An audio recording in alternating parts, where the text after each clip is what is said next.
The stars looked different from this far out.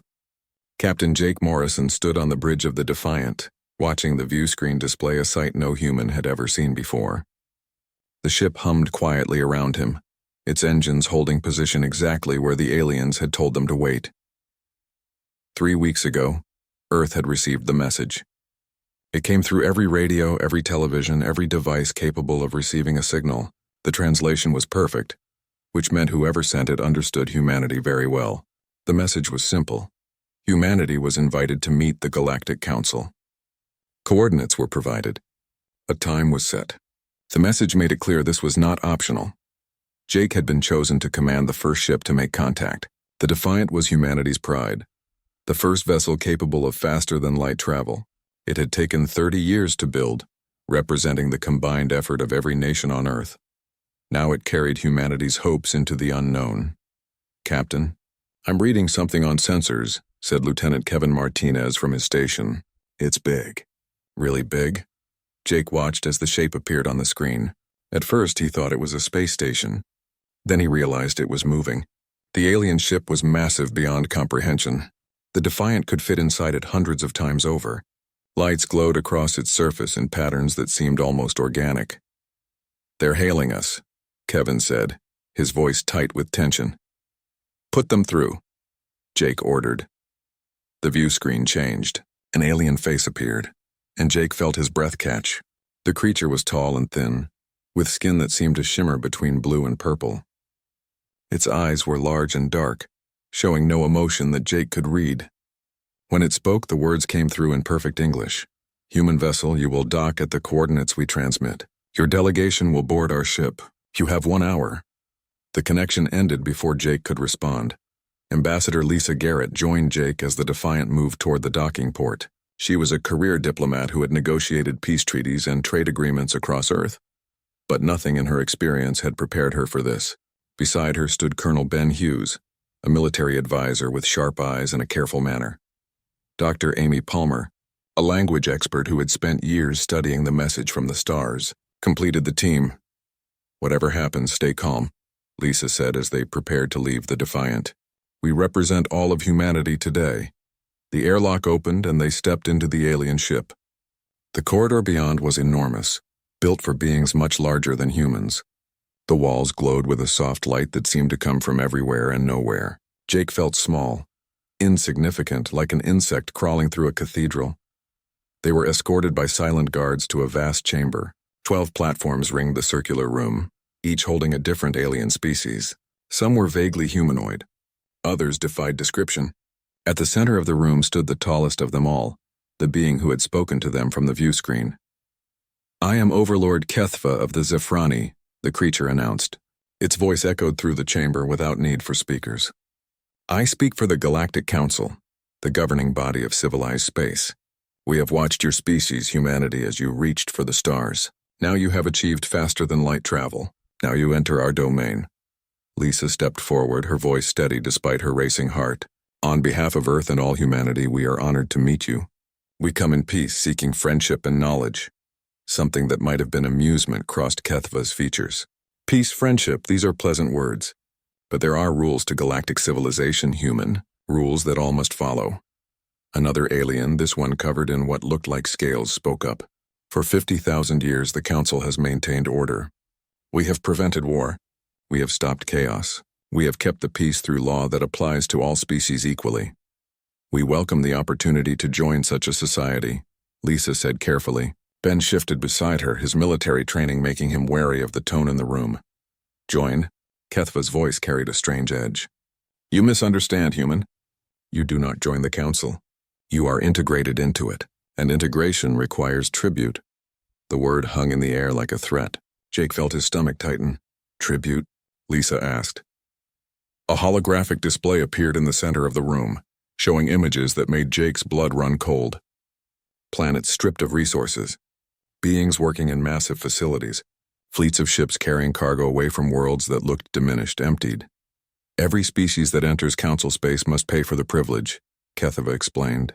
"For 3 generations, you will provide 30% of your resources.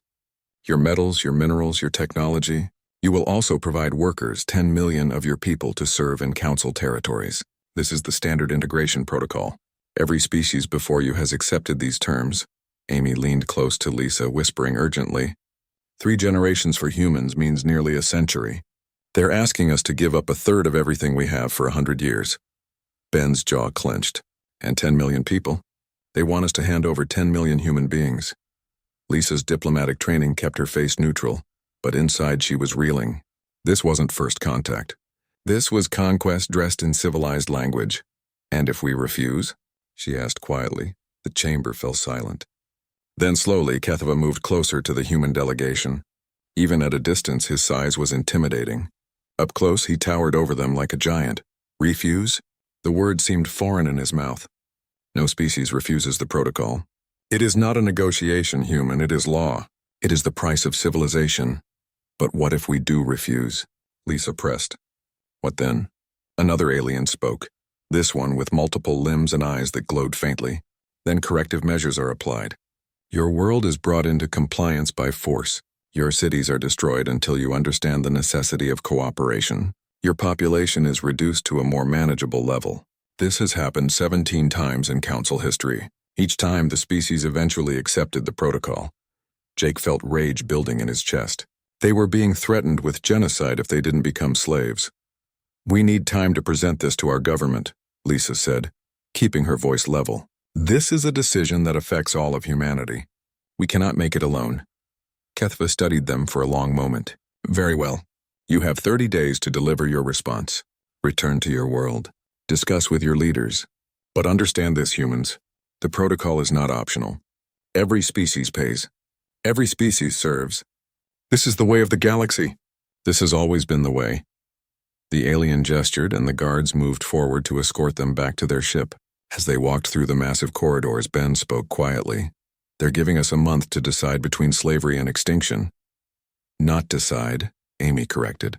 They're giving us a month to accept slavery. They don't think extinction is really an option we'd choose. Back aboard the Defiant, Jake gave the order to return to Earth. The journey would take 6 days at maximum speed.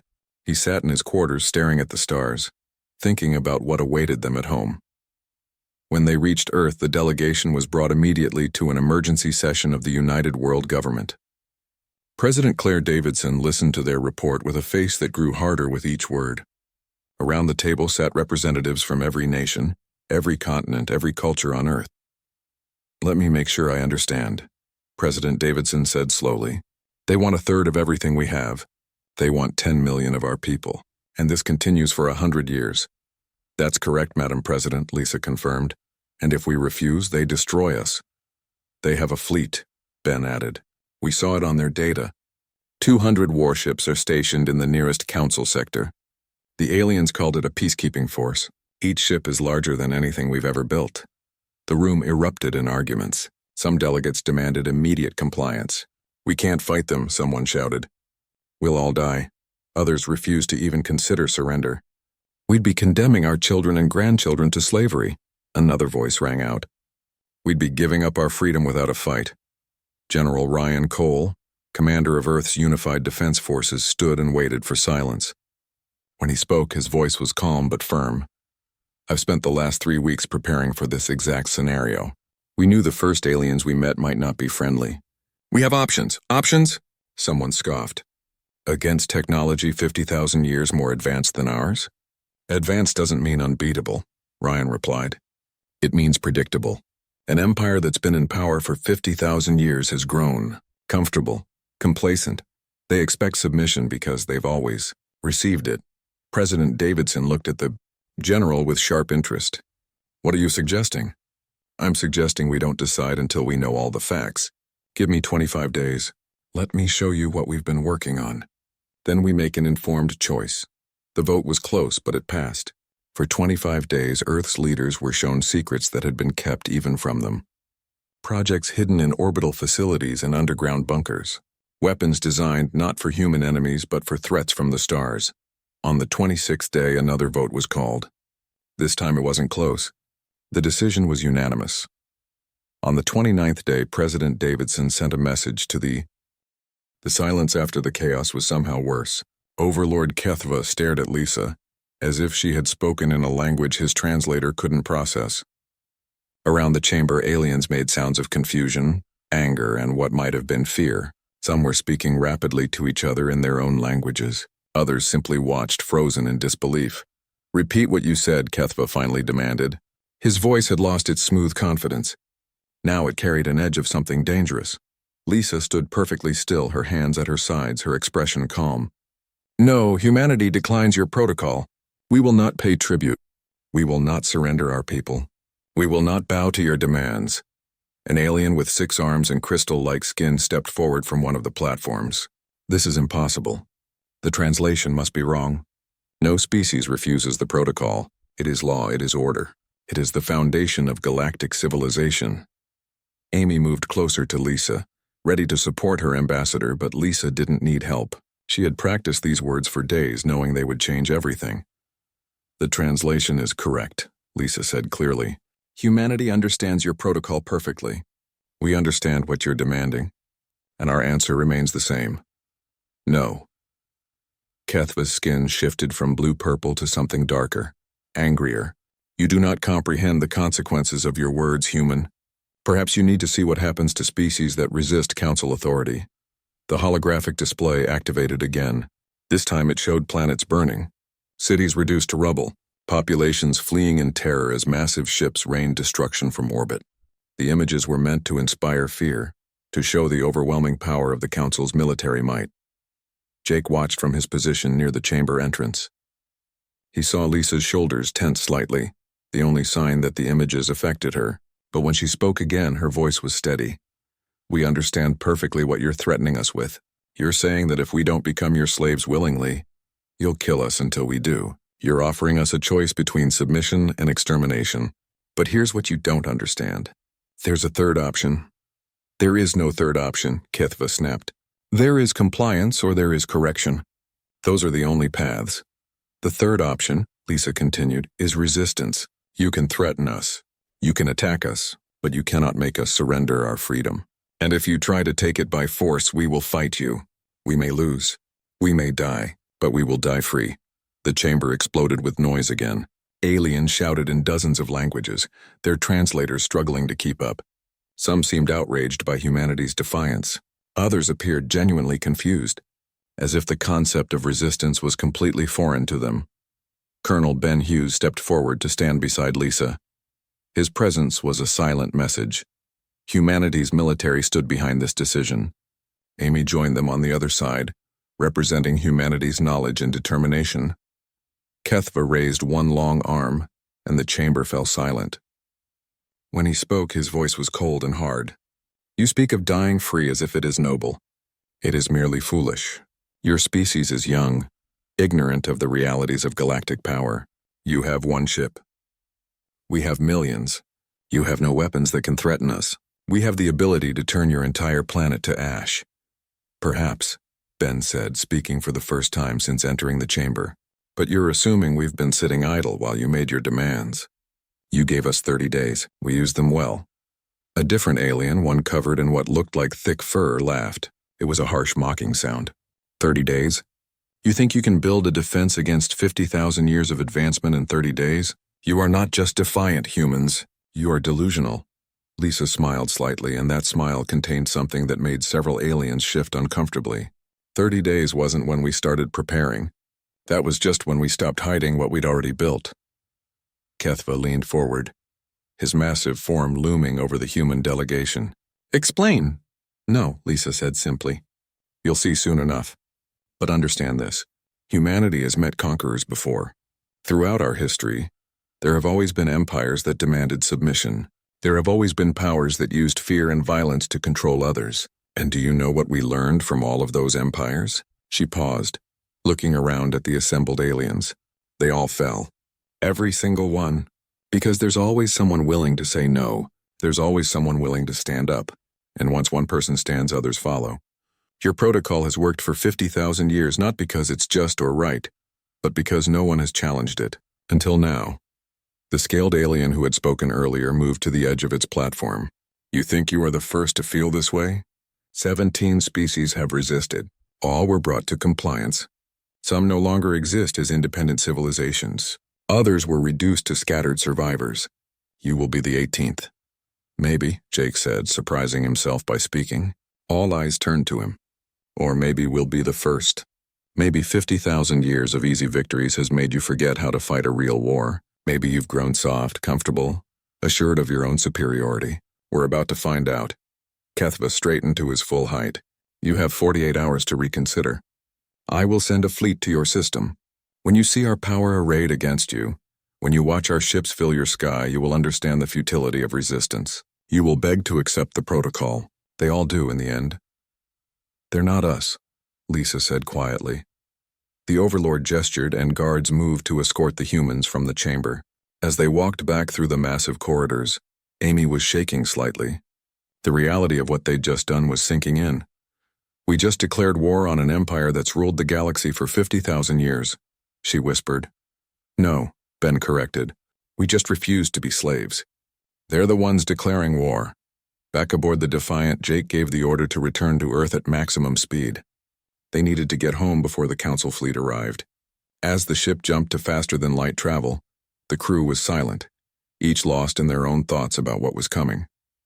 On Earth, President Davidson watched the transmission of the encounter. The entire planet had seen it broadcast live. When Lisa spoke that single word, no, the reaction was immediate and divided. Some people celebrated in the streets, proud that humanity had stood firm. Others panicked, preparing for the end of the world. General Ryan Cole activated Operation Hornet's Nest. Across the solar system, hidden facilities came online. Ships that had been concealed in asteroid belts and behind moons began moving into defensive positions. Weapons platforms that had been disguised as civilian satellites revealed their true purpose. In orbit around Mars, Commander Katie Reynolds watched her screens light up with activity. She commanded the Hidden Defense Station Liberty, one of 12 such stations scattered through the system. For 5 years she'd been stationed here in secret, training for a day she hoped would never come. General Cole is transmitting the activation codes. Her second-in-command, Lieutenant Sophie Grant, reported. All stations are coming online. Katie nodded, feeling the weight of responsibility settle on her shoulders. How long until the Council fleet arrives? 43 hours at their estimated speed, Sophie replied. They're not trying to hide. They want us to see them coming. Intimidation tactic, Katie said. They expect us to panic and surrender before they even arrive. On the moon's far side, the Aurora Project facility opened its massive doors. Dr. Chris Hamilton stood in the control center, watching as 20 warships emerged from the underground hangar where they'd been built in absolute secrecy. Each ship represented years of work and innovation, designed specifically for the war that Earth's leaders had feared since first detecting signs of alien civilization. How many people know about this? Asked his assistant, Dr. Laura Bennett. Including us? Maybe 5,000, Chris replied. The smallest secret military program in history and the most important. The ships were smaller than the Defiant, built for speed and maneuverability rather than exploration. They carried weapons that Earth's public scientists had never even theorized about. Chris and his team had worked from a simple premise. If aliens existed and they were hostile, humanity needed to be ready to fight them on day one. Captain Megan Torres stood on the bridge of the Valiant, the lead ship of Earth's hidden defense fleet. She'd been recruited from the Navy 8 years ago and told that she was training for a mission that might never happen. Now it was happening, and she felt oddly calm. All ships report ready, her tactical officer announced. Megan activated the fleet-wide communication. This is Captain Torres to all defense fleet vessels. In less than 2 days, an alien armada will arrive expecting to find us defenseless and terrified. They're going to find out that humanity doesn't scare easily. Hold your positions. Follow your training. And remember why we're here. We're not fighting for territory or resources. We're fighting for the simple right to be free. Torres out. The Defiant reached Earth 36 hours before the Council fleet was due to arrive. Jake brought his ship into dock at the International Space Station, which had been quietly militarized over the past 5 years. What looked like a scientific facility was actually a command and control center for Earth's defense network. Lisa met with President Davidson in the secure command room deep. Admiral Thexnor stood on the bridge of his flagship, the Eternal Judgment, and watched the primitive human system grow larger on his displays. In his 400 years of service, he had commanded 17 subjugation campaigns. Everyone had ended the same way: Overwhelming force, quick surrender, peaceful integration. This would be his 18th victory. Admiral, we're detecting unusual readings from multiple locations in the system, his sensor officer reported. Thexnor barely glanced at the data. Weapons platforms, defense satellites, the usual desperate measures of a species facing correction. How many? I'm reading hundreds of signatures, sir. They appear to be scattered throughout their system from the inner planets to the outer asteroid belt. Predictable, Thexnor said dismissively. They've spent their 30 days preparing defenses. It will make no difference. Maintain course. All ships combat ready. What the Admiral didn't know was that every one of those sensor readings was deliberate. Earth wanted the Council fleet to see exactly what they expected. A hastily prepared defense network that would crumble under the first assault. What the Council couldn't detect were the signatures that had been carefully hidden, using technology that the galaxy had forgotten. On the defense station Liberty, orbiting Mars, Sophie Grant watched the alien fleet's approach with steady nerves. Commander Katie Reynolds stood beside her, checking system after system. They're not even trying to be cautious, Sophie observed. They're coming straight at us in a standard intimidation formation. They've done this hundreds of times before, Katie replied. Always against enemies that were already beaten in spirit before the first shot was fired. They don't know how to fight someone who isn't afraid. Sophie pulled up the tactical display. According to their current speed and trajectory, they'll reach weapons range in 4 hours. Do we have confirmation that all defense stations are ready? Katie checked her command board. 12 stations, each one built in secret and positioned at key points throughout the solar system. All stations report green. Aurora Fleet confirms ready status. Orbital defense platforms are standing by. We're as ready as we'll ever be. Far below on Mars, in one of the underground cities that humanity had built over the past 30 years, millions of people waited.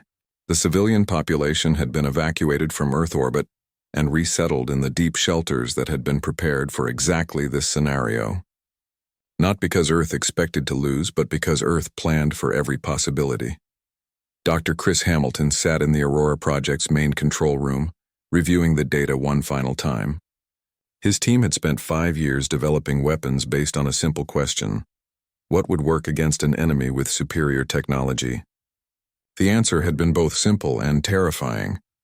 The Council's shields are designed to deflect energy weapons, he explained to President Davidson over a secure channel. They've spent millennia perfecting defenses against lasers, plasma weapons, particle beams. Everything they know how to make in our weapons. The President asked. We went backward instead of forward, Chris said with a slight smile. Kinetic weapons. Solid projectiles accelerated to extreme velocities. Their shields aren't designed to stop mass, only energy. It's like bringing a sword to a gunfight and being surprised when someone hits you with a rock. Dr. Laura Bennett added her own analysis. We've also studied their fleet composition from the data they so helpfully provided during their threats. Their ships are huge, powerful, and slow. They're built for intimidation and for fighting enemies who use the same tactics they do. They're not prepared for asymmetric warfare. In Earth orbit, Captain Jake Morrison had been given command of a strike wing of 6 small, fast attack ships. They were so much smaller than the Council vessels that the alien sensors would barely register them as threats. That was the point. This is Morrison to Strike Wing Alpha, he transmitted. We're not trying to destroy their fleet. That's not our job. We're the Hornets. Our job is to sting, to harass, to make them react. Keep them confused. Keep them angry. Make them make mistakes. Understood? 5 voices confirmed. Jake checked his weapons one more time. Missiles loaded with kinetic warheads. No fancy energy weapons, just solid metal moving very, very fast. Captain Megan Torres paced the bridge of the Valiant. Her ship and its 19 sister vessels were Earth's main strike force, the Aurora Fleet.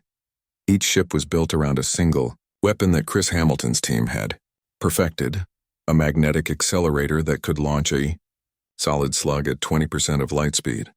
At that velocity, her weapons officer had explained during training, it doesn't matter what their shields do. The kinetic energy alone is enough to vaporize their hull. Basic physics becomes our greatest weapon. But Megan knew they'd only get a few shots. The Aurora Fleet's weapons required enormous power and had to recharge between firings. They needed to make every shot count. Admiral Thexnor checked the countdown. 2 hours until weapon range. His fleet was in perfect formation, an intimidating wall of military might that had never failed to break enemy morale. Already his communication officers were receiving panicked transmissions from Earth. Pleas for mercy. Offers to negotiate, exactly as expected. What he didn't realize was that those transmissions were fake, designed to make the Council fleet believe their intimidation was working. The real communications were happening on channels the Council didn't even know existed, using quantum encryption that humanity had developed specifically to keep the aliens from listening in. All defense platforms. This is Central Command. General Ryan Cole broadcast on the secure channel.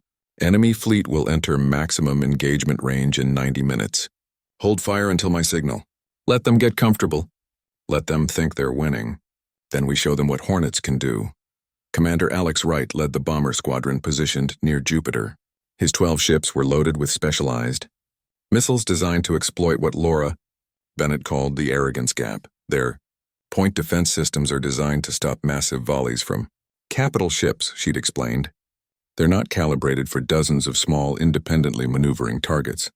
Saturate their defenses with quantity and something will get through. Alex watched his tactical display as the Council fleet advanced. They weren't even attempting evasive maneuvers. Why would they? No enemy had ever hurt them before. On Earth, in homes and shelters across the planet, billions of people watched screens showing the alien fleet approaching. Some prayed, some prepared for the end. But many, inspired by Ambassador Lisa's defiant stand, prepared to resist. If the orbital defense failed, if the aliens reached Earth's surface, there were plans for that too. Humanity would not go quietly into subjugation. Ambassador Lisa herself stood in the command center with President Davidson, watching the same displays. Colonel Ben Hughes was coordinating with ground forces, preparing evacuation plans for major population centers. Amy Palmer was monitoring alien communications, looking for any hint of what the Council fleet was thinking. They're overconfident, Amy reported. Their chatter is casual, relaxed. They're treating this like a routine operation. One of their captains just made a joke about how quickly the humans will surrender once they fire the first shot. Good, Ben said grimly. Overconfidence kills. The countdown reached 1 hour. The Council fleet crossed into what they considered optimal firing range. Their massive energy weapons could devastate planets from this distance. Admiral Thexnor gave the order to power up weapons. Target their orbital facilities first, he commanded. Destroy their satellites, their space stations, anything in orbit around their homeworld. Once they see their infrastructure burning, they'll beg for terms. The Eternal Judgment's main cannon began to charge, a process that would take 5 minutes. Around the fleet, hundreds of other ships did the same. Energy readings spiked across the electromagnetic spectrum as enough power to crack a continent gathered in weapon batteries. Katie Reynolds saw the energy build up on her sensors. They're preparing to fire. All stations prepare for defensive maneuvers. But General Cole's voice came through calm and steady. Negative. Hold position. Let them fire first. We need to know their weapon characteristics. Katie's hands tightened on her console, but she trusted the general. Confirmed. Holding position. The Council fleet fired. Beams of concentrated energy lanced across space, targeting Earth's visible defenses. Satellites exploded. Defense platforms that had been deliberately left exposed were vaporized. The alien weapons were devastatingly powerful, precisely aimed and completely effective against the targets they could see. On Earth, screens showed the destruction. It looked like the defense network was being torn apart. People cried out in despair. The aliens seemed unstoppable, but in the command center, General Cole smiled. That's what we needed to see. We have their weapon signatures, their firing patterns, their reload times. Forward that data to all units. Execute Operation Hornet's Nest. All forces engage. The response was immediate and shocking. From positions the Council fleet hadn't even detected, Earth's hidden forces struck back. The Aurora fleet fired first. 20 magnetic accelerators launched 20 solid slugs at 20% of light speed. The projectiles were small, barely a meter long, made of dense tungsten alloy. The Council's. The death of Admiral Thexnor and the destruction of the Eternal Judgment sent shockwaves through the Council fleet. Ships that had been moving in perfect formation suddenly broke apart as individual captains panicked and tried to protect their own vessels. The organized military force became a confused mob in seconds. Captain Megan Torres didn't waste the opportunity. Aurora fleet, target the command ships. They're marked with the brightest energy signatures. Take them out before they can reorganize. 19 more magnetic accelerators fired. The Council's capital ships, huge and powerful but never designed to face weapons that ignored their shields, took devastating hits. Some exploded immediately. Others lost power and drifted, helpless in the void. On the defense station Liberty, Katie Reynolds coordinated the systematic destruction of the Council's heavy cruisers. Each station had been assigned specific targets, and they worked through their lists with deadly efficiency. Target 7 destroyed, Sophie Grant reported. Moving to Target 8. Charging main gun. Katie watched the tactical display with grim satisfaction. The Council fleet was down to 160 ships, and they still hadn't managed to inflict any real damage on Earth's forces. The visible defenses they'd destroyed first had been deliberately exposed decoys, filled with fake energy signatures, but no actual people or critical systems. They're trying to establish a defensive perimeter, Sophie observed. Ships are grouping near the flagship wreckage. Tell Strike Wing Alpha to break them up, Katie ordered. Don't let them consolidate. Jake Morrison received the order and grinned fiercely. His small attack ship dove toward the clustering Council vessels, his weapons officer launching another volley of kinetic missiles. The other 5 ships in his wing followed, each attacking from a different angle. The Council captains, trained in traditional fleet tactics, tried to create overlapping fields of fire to protect each other. It would have worked against enemies who fought like they did. But Jake's ships were too small, too fast, and too unpredictable. They slipped through gaps in the defensive formation, fired, and vanished before the return fire could track them. This is insane, Jake's co-pilot muttered as they barely dodged an energy beam that would have vaporized them. We're tiny compared to these ships. That's the point, Jake replied. We're hornets. Individually, we're nothing, but enough stings will kill even a giant. The new Council commander, Captain Vexral, who had assumed control after the Admiral's death, tried desperately to adapt to the situation. He'd spent 200 years in the fleet and never encountered an enemy that fought like this. Stop wasting ammunition on the small craft, he ordered. Focus fire on the larger defensive stations. If we destroy their fixed positions, they'll have no choice but to negotiate. It was sound tactical thinking based on 50,000 years of military doctrine. It was also exactly what General Ryan Cole wanted them to do. They're shifting targets to the defense stations, an aide reported in the command center. Good, Ryan said calmly. The stations can take it. They're built with redundant systems and heavy armor specifically for this scenario. Let the Council waste their energy. Katie, Sophie, Alex, all station commanders begin rotating shields. Make them work for every hit. The Council fleet concentrated their fire on Liberty Station. Energy beams hammered against its shields, which flickered and sparked but held. Katie felt the station shudder around her, but the structure was solid. Earth's engineers had built these stations to survive. Shields at 70%, Sophie reported. 65-60? Return fire, Katie ordered. Liberty's main gun spoke again and another Council ship died. The pattern continued for hours. The Council fleet would focus on a defense station, hammering it with energy weapons while Earth's forces picked off ships one by one with kinetic weapons. Whenever the aliens got close to destroying a station, it would jump to a new position using short-range FTL, and another station would take its place. The Council ships didn't have that luxury. They were massive, powerful, but slow. Jumping a capital ship required time to charge the FTL drive, time they didn't have while under constant attack. Commander Alex Wright brought his bomber squadron in for another run. His pilots had been training for this moment for 6 years, practicing hit-and-run tactics against simulated alien ships. Now the simulations were real and they were winning. All bombers spread formation, Alex ordered. Make them choose which targets to defend. We can't let them organize. 72 missiles launched again. The Council's point defenses, now calibrated for the smaller projectiles, managed to destroy 40 of them. But 32 got through and 32 kinetic warheads found targets. Captain Vexral watched his fleet dissolve around him. They'd lost 90 ships now, 90. In a battle that was supposed to be a simple intimidation action, his communication officers were being flooded with panic transmissions from other captains, all asking for orders, all reporting damage, all sounding lost and confused. He knew what he had to do, even though it would mean disgrace. Even though it would mark him as the first Council admiral to retreat in 5,000 years. All ships, he transmitted, his voice heavy with defeat. Pull back. Retreat to the edge of the system. We need to regroup and report to the council. But Megan Torres had other plans. She'd been waiting for this moment, watching for the instant when the council fleet would try to run. The Aurora fleet moved to cut off their escape route. All ships prepare for final strike, she ordered. We're going to make sure they remember this day. Make sure every species in the galaxy hears about what happens when you threaten humanity. The Valiant accelerated to ramming speed, her main weapon charged and ready. The other ships of the Aurora fleet followed. They weren't actually planning to ram the enemy, but they wanted the council to believe they were. Megan opened a channel directly to the fleeing council ships. Council fleet, this is Captain Torres of the Earth Defense Force. You came here expecting us to surrender.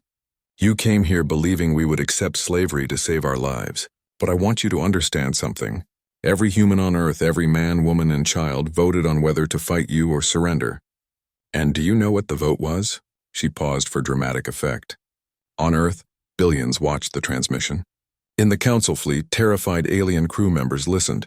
It was unanimous, Megan continued. Every single human chose to fight, because we'd rather die free than live as slaves, because we know that life without freedom isn't life at all. You can destroy our ships, you can bomb our planet, you can kill every last one of us, but you cannot make us submit, ever. She fired the Valiant's main weapon not at the fleeing ships but past them. The kinetic round traveled through the council formation without hitting anything, a demonstration of accuracy and power. A warning shot that showed Earth could have destroyed more ships but chose mercy instead. You have 10 hours to leave our solar system, Megan declared. After that, we will consider any council ship in our space to be an act of war, and we will destroy it. Go back to your council. Tell them what happened here. Tell them that humanity stands alone and we stand free. Tell them that the age of tribute is over. Captain Vexral needed no further encouragement. The remaining 110 ships of the council fleet jumped to FTL as soon as they were clear of the solar system's gravity well. They fled in disorder, abandoning their dead, leaving behind wreckage that would drift in Earth's system as a permanent reminder of the battle. On Earth, the reaction was immediate and overwhelming. People poured into the streets celebrating, crying, embracing strangers. They had won. Against impossible odds, against an empire that had ruled the galaxy for 50,000 years, humanity had won. In the command center, President Davidson allowed herself a moment of relief before returning to work. The battle was over, but the war might just be beginning. She activated communications with the fleet. Captain Torres, Commander Reynolds, Captain Morrison, Commander Wright, all Defense Force personnel. You have the thanks of a grateful planet. But stay alert. The Council will respond to this. They have to. We've humiliated them in front of the entire galaxy. They'll either come back with overwhelming force or something even more dangerous will happen. More dangerous than a 200-ship fleet? Katie asked. Yes, President Davidson said grimly. They might start thinking. And a thinking enemy is always more dangerous than an angry one. Dr. Amy Palmer had been monitoring Council communications throughout the battle. Now she reviewed the data with growing concern. The Council fleet transmitted everything back to their homeworld in real time, she reported. Every species in Council space saw the battle. They watched us refuse their demands.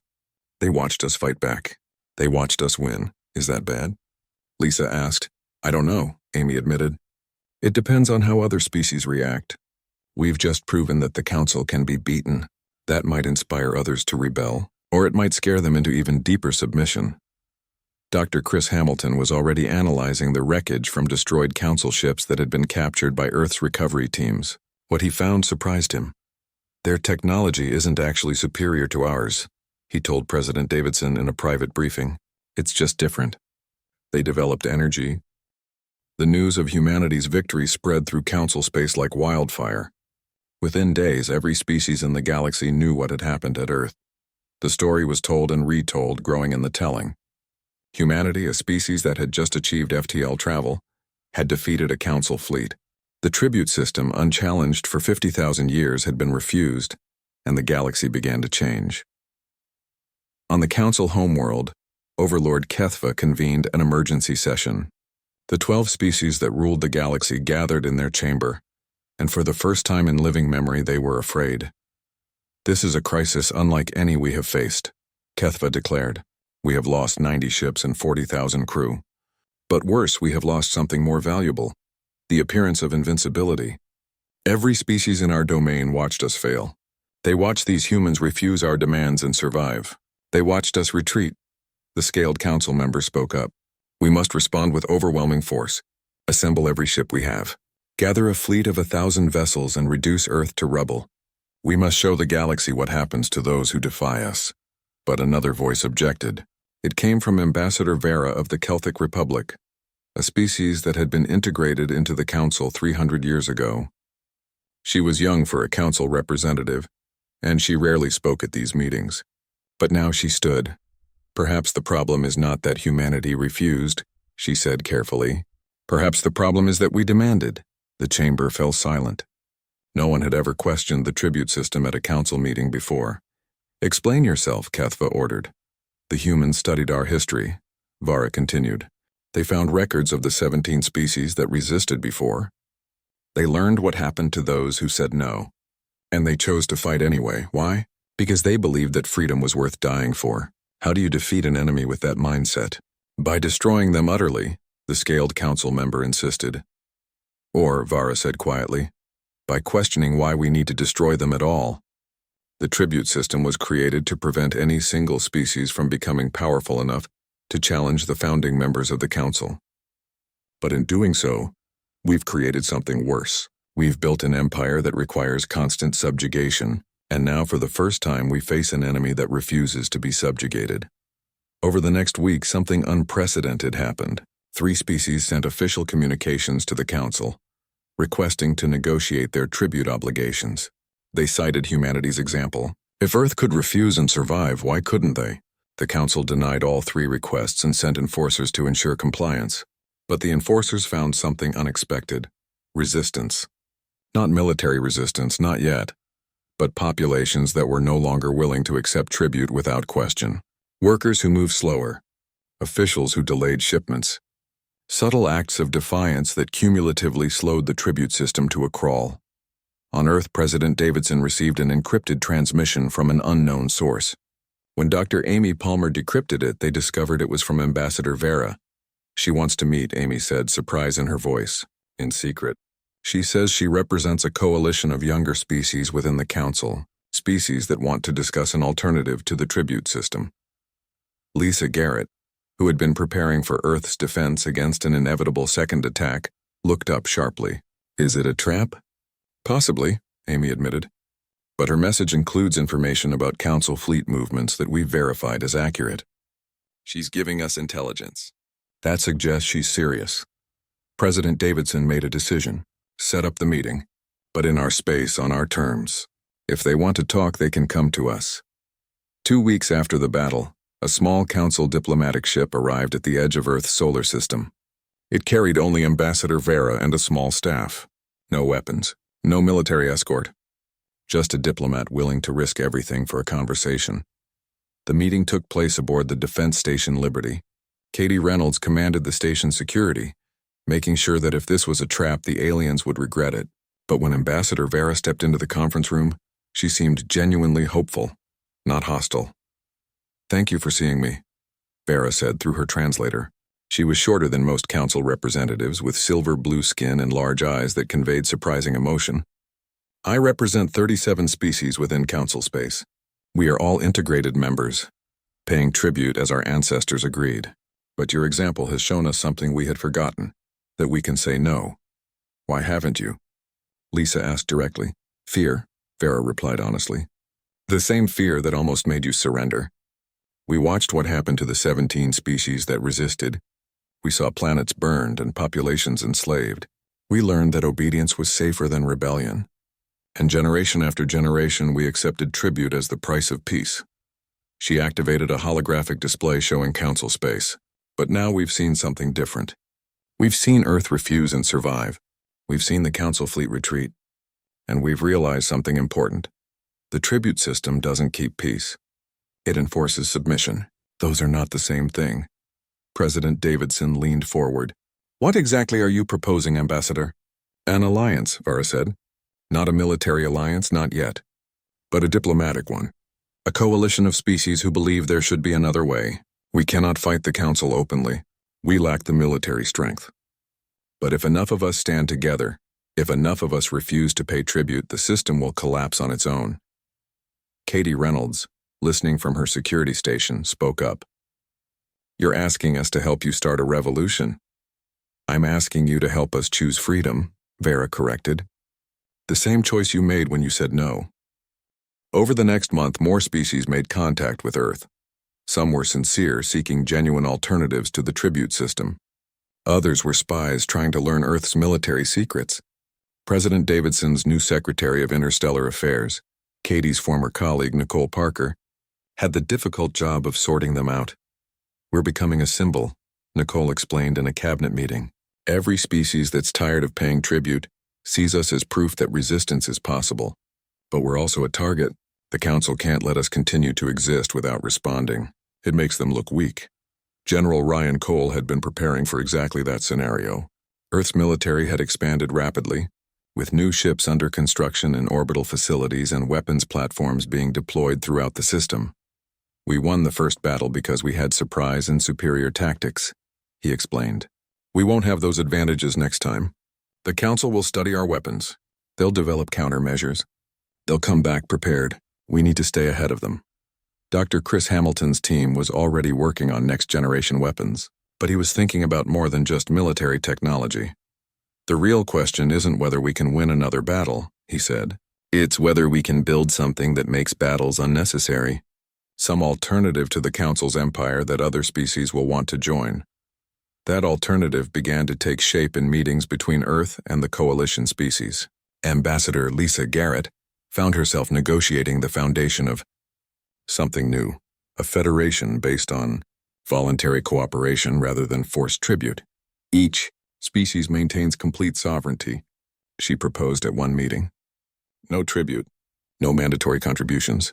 Instead, members voluntarily pool resources for common defense and scientific advancement. Trade agreements are negotiated freely between species. Military forces protect all members but are controlled by a democratic assembly where every species has equal voice. It was revolutionary. It was also messy, complicated, and full of potential problems. But it was based on consent rather than fear. The first 5 species to join Earth in this new federation were all small, relatively powerless worlds that had been paying tribute for generations. The Council barely noticed them at first. But then 10 more species joined. Then 20. Then 50. 6 months after humanity's victory, Overlord Kethva finally faced the truth. The tribute system was dying, not because of military defeat, but because enough species had simply chosen to stop participating. When 30% of Council space refused to pay tribute, the whole system broke down. The core worlds could no longer maintain their fleets. The bureaucracy that had managed the empire collapsed without resources to fund it. An emergency council session was called. For the first time in recorded history, member species demanded a vote on disbanding the tribute system entirely. If we do this, the council ends, Kethva said. 50,000 years of order gone. The galaxy will descend into chaos. Or, Ambassador Vera replied, now openly allied with Earth, it will ascend into freedom. We've lived in order built on subjugation. Perhaps it's time to try cooperation instead. The vote was close, but it passed. The Galactic Council, as it had existed for 50 millennia, dissolved.